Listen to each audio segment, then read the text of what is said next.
야곱의 예교활함, 그리고 변화를 부르는 하나님의 은혜. 하브루타 학습법을 기독교 교육에 적용하여 질문과 대답의 형식으로 구성하였습니다. 질문자와 대답자 역할을 번갈아 맡으며 대화를 통해 성경의 깊은 의미를 발견해 봅시다. 안녕 준호야. 오늘은 성경에서 야곱이라는 사람의 이야기를 같이 공부해 볼까? 좋아. 야곱이 누구인지 알고 있어. 야곱은 이삭과 리브가의 아들이고 에서의 쌍둥이 동생이었대. 근데 왜 하나님께서는 형이 아닌 동생 야곱을 선택하셨을까? 그건 재미있는 질문이네. 하나님께서는 사람들이 생각하는 것과 다르게 일하실 때가 많아.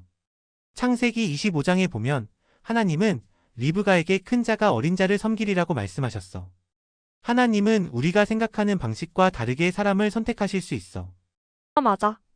그런데 야곱이라는 이름에는 특별한 뜻이 있대.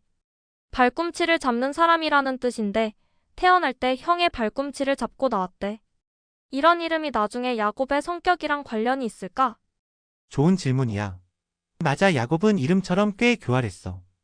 에서가 배고파서 돌아왔을 때 팥죽 한 그릇을 주고 형의 장자권을 얻었잖아.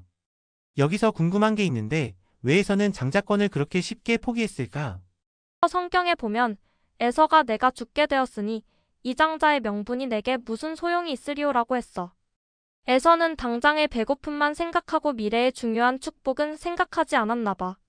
소중한 것을 너무 쉽게 포기한 거지. 근데 야곱이 아버지 이삭을 속인 부분은 어떻게 생각해? 그건 정말 나쁜 행동이었다고 생각해. 야곱은 엄마 리브가와 함께 계획을 세워서 아버지가 눈이 어두운 것을 이용해 형인 에서처럼 꾸미고 축복을 받았잖아. 거짓말을 한 거니까 정말 안 좋은 일이지. 그런데 왜 하나님은 그런 야곱을 그래도 사용하셨을까?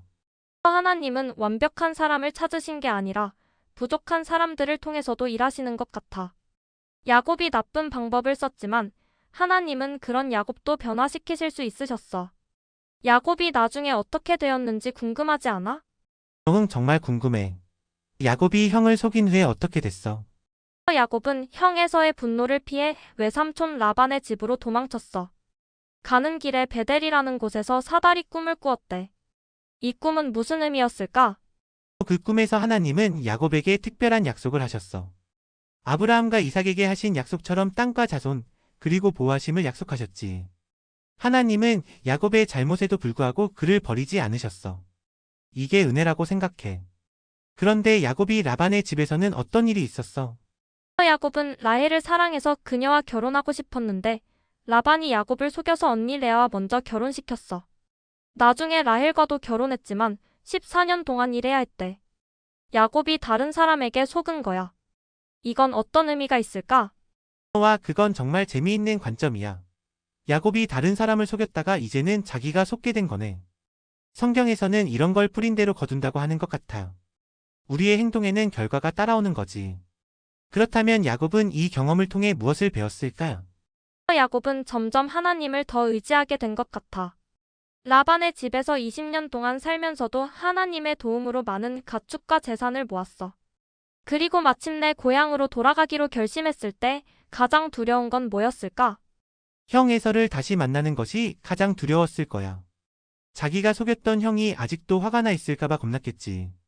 야곱은 돌아가는 길에 야복 강가에서 어떤 특별한 일이 있었어.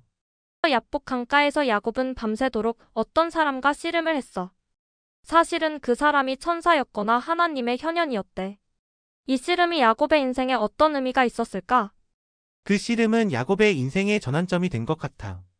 야곱은 그때 환도뼈를 다쳐서 절뚝거리게 되었지만 이름도 이스라엘로 바뀌었어.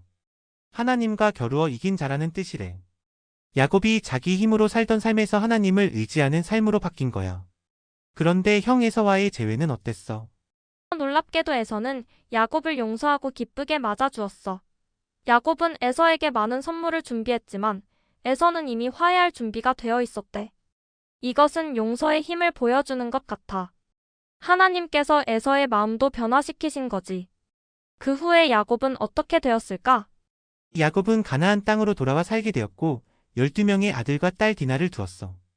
그 아들들이 나중에 이스라엘의 12지파가 되었지. 야곱의 이야기에서 가장 중요한 교훈은 뭐라고 생각해? 준호, 나는 하나님께서 우리의 실수와 잘못에도 불구하고 우리를 사랑하시고 계획을 이루신다는 것이 가장 큰 교훈인 것 같아. 야곱은 처음에는 속임수를 쓰는 사람이었지만 하나님과의 만남을 통해 변화되었잖아. 우리도 하나님을 만나면 변화될 수 있다는 희망을 주는 것 같아. 맞아. 그리고 하나님은 우리가 생각하는 기준과는 다르게 사람을 보신다는 것도 중요한 것 같아.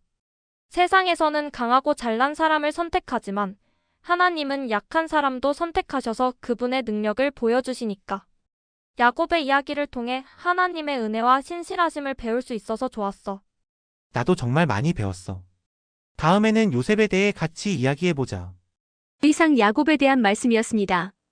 감사합니다.